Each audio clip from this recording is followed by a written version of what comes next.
हरे कृष्णा।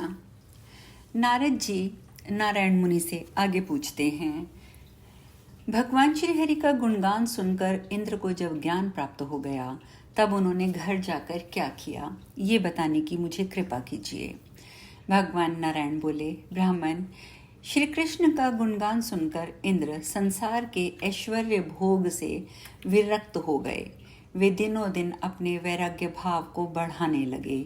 मुनिवर दुर्वासा के पास के घर जाकर उन्होंने अपनी अमरावतीपुरी की ओर की दशा को देखा। वह दैत्यों और असुर समूहों से भरी होने के कारण भय से व्याकुल जान पड़ती थी। उस पुरी में कहीं तो उनके बंधु बांधव विषाद में डूबे थे, कहीं कहीं वे बंधुजन पुरी छोड़कर बाहर चले गए थे। अपनी पुरी को पिता माता पत्नी आदि से रहित अत्यंत हलचल से पूर्ण और शत्रुओं से आक्रांत देखकर इंद्रदेव गुरु बृहस्पति के पास गए। उस समय शक्तिशाली बृहस्पति जी मंदाकिनी के तट पर विराजमान हो परम ब्रह्म परमात्मा का ध्यान करते हुए देवराज इंद्र को दृष्टिगोचर हुए। फिर देखा तो वे गंगा के जल में पूर्वाभिमुख होकर खड़े होकर सूर्य का अभिवादन कर रहे थे। उनके नेत्रों में हर्ष के अश्रु भरे थे, उनका शरीर पुलकित था, वे अत्यंत आनंदित थे। वे परम श्रेष्ठ, गांभीर्य संपन्न, धर्मात्मा, श्रेष्ठ पुरुषों से सेवित, बंधु वर्ग में आदरणीय, भातृ समुदाय में श्रेष्ठ, देव शत्रुओं के लिए अनिष्टकारी गुरुवर बृहस्पति का मंत्र जप कर रहे थे। देवराज एक प्रहर तक उन्हें देखते रह गए। तत्पश्चात उन्हें ध्यान से उपरत देखकर प्रणाम किया। फिर वे गुरुदेव के चरण कमलों में मस्तक झुकाकर बैठ गए और शाप से संबंधित सारी बातें इंद्रदेव ने बृहस्पति जी को बताईं। इंद्रदेव की सारी बातें सुनकर परम बुद्धिमान एवं वक्ताओं में श्रेष्ठ बृहस्पति जी ने इस प्रकार कहा। बृहस्पति जी बोले, सुरश्रेष्ठ, मैं सब कुछ सुन चुका हूँ, तुम विषाद मत करो, मेरी बात सुनो। नीतिज्ञ पुरुष विपत्ति के अवसर पर कभी भी नहीं घबराता है, क्योंकि ये विपत्ति और संपत्ति स्वप्न रूपिणी है। इसे नश्वर कहा जाता है। यह संपत्ति और विपत्ति अपने ही पूर्व जन्म के किए हुए कर्म का फल है। जीव स्वयं ही उन दोनों का निर्माता है। प्रायः संपूर्ण प्राणियों के लिए प्रत्येक जन्म में यही शाश्वत नियम है। चक्र की भांति वह सदा घूमता रहता है। फिर इस विषय की चिंता की क्या बात है। शुभ हो अथवा अशुभ, जिस किसी प्रकार के अपने कर्म फल को भोगने के लिए पुरुष शरीर प्राप्त करता है, 100 कोटि कल्प क्यों ना बीत जाएं, किंतु बिना भोग के कर्म का अंत नहीं होता। अपने किए हुए शुभ अशुभ कर्म का फल अवश्य ही भोगना पड़ता है। इस प्रकार की बातें परमात्मा भगवान श्री कृष्ण ने ब्रह्मा जी को संबोधित करके सामदेव की कौथुमी शाखा में कही हैं। किए हुए संपूर्ण कर्मों का भोग शेष रह जाने पर कर्म अनुसार प्राणी को भारतवर्ष में या कहीं अन्यत्र भी यदि उसका जन्म होता है, करोड़ों जन्मों के किए हुए कर्म प्राणी के पीछे लगे ही रहते हैं। पुरंदर छाया की भांति वे बिना भोगे अलग नहीं होते। काल देश पात्र के भेद से कर्मों में न्यूनता और अधिकता हुआ करती है। जिस प्रकार कुशल कुंभकार दंड चक्र शराव और भ्रमण के द्वारा क्रमशः मिट्टी से सुंदर घट का निर्माण कर लेता है, उसी प्रकार विधाता कर्म सूत्र से प्राणियों को फल देने का काम करते हैं। अतः देवराज, जिनकी आज्ञा से इस जगत की सृष्टि हुई है, उन भगवान नारायण की तुम उपासना करो। वे प्रभु त्रिलोकी के में विधाता के विधाता, रक्षक के रक्षक, सृष्टा के सृष्टा, संहारता के संहार करता और काल के भी काल हैं। जो पुरुष महान विपत्ति के अवसर पर भगवान मधुसूदन का स्मरण करता है, उसके लिए उस विपत्ति में भी संपत्ति की भावना उत्पन्न हो जाती है। ऐसा भगवान शंकर ने आदेश दिया है।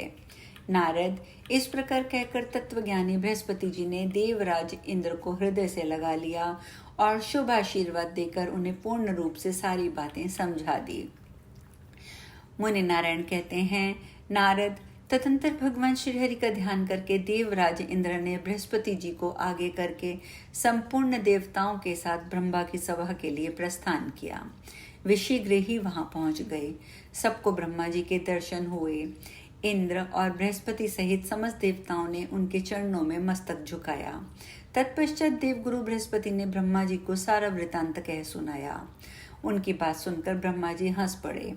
उन्होंने देवराज से कहा, वत्स, तुम मेरे वंशज हो, तुम्हें उत्तम बुद्धि प्राप्त है, मेरे प्रपौत्र हो तुम।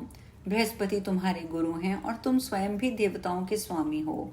परम प्रतापी विष्णु भक्त दक्ष प्रजापति तुम्हारे मातामह हैं। भला जिसके कुल में ऐसे पवित्र हों वह सुयोग्य पुरुष अहंकार क्यों करे? जिसकी माता परम पतिव्रता, पिता शुद्ध स्वरूप, मातामह और मातुल जितेंद्रिय हों वह व्यक्ति अहंकारी क्यों बन जाए? क्योंकि यदि पिता, मातामह, गुरु ये तीन दोषी हों तो इन्हीं के दोष से संपन्न होकर पुरुष भगवान श्रीहरि का द्रोही बन सकता है।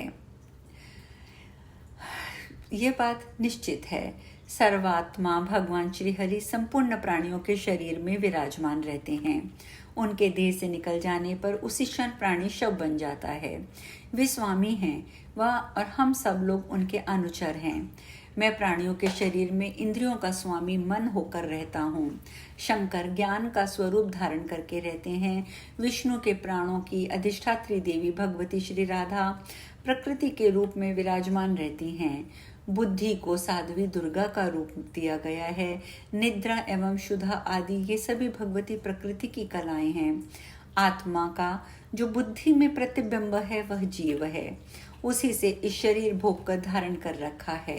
जब शरीर का स्वामी आत्मा देह से निकल जाने लगता है तब वे सब भी तुरंत उसी प्रकार उसके साथ साथ चल पड़ते हैं, जैसे रास्ते में वर के आगे चलने पर सभी बाराती सज्जन उसका अनुसरण करते हैं।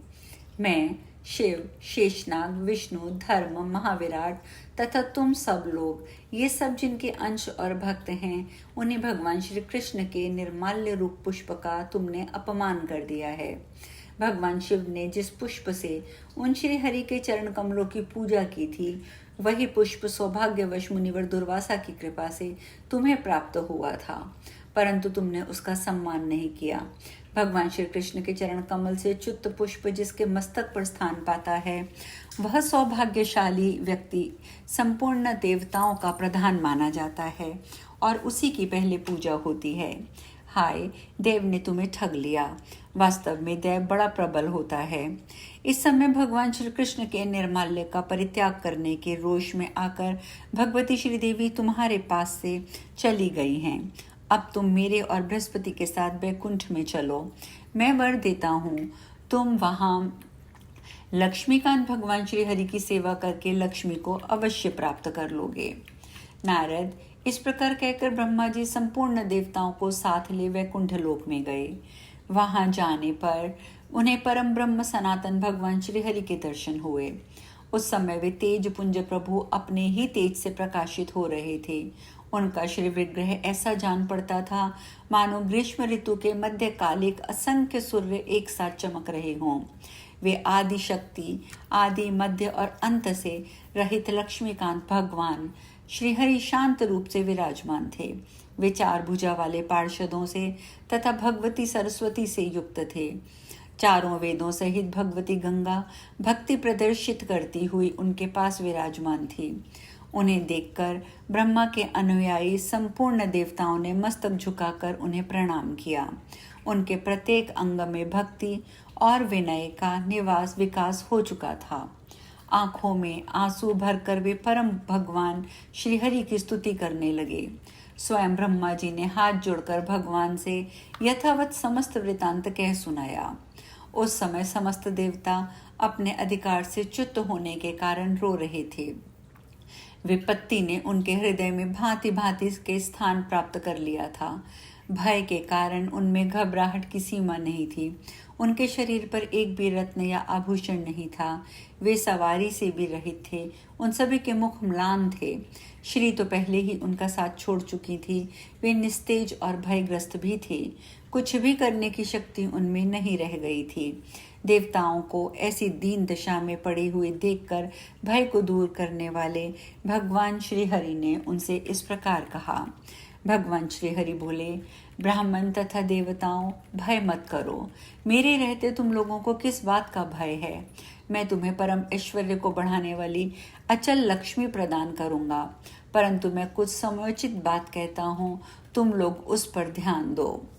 अब भगवान विष्णु ने उन्हें क्या बताया, ये चर्चा हम कल करेंगे। आज यहीं विश्राम लेंगे। हरे कृष्णा।